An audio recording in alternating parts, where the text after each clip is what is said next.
Christopher Petrus Stefanus Barnos, but everyone just calls me Zian. I've graduated from high school and I did mechanical work as well as metal fabricating work.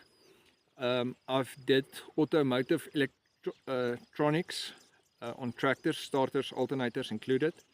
I did highboy spraying jobs, big tractors, small and big, combine work, small and big.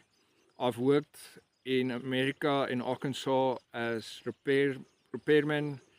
I drove tractor, cultivating, planting. I was in Texas where I drove tractors, operator, on pivots at the pivot fields. I've checked pivots.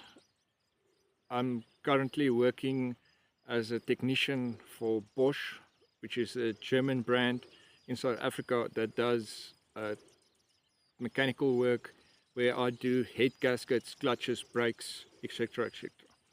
Thank you for your time. Thank you.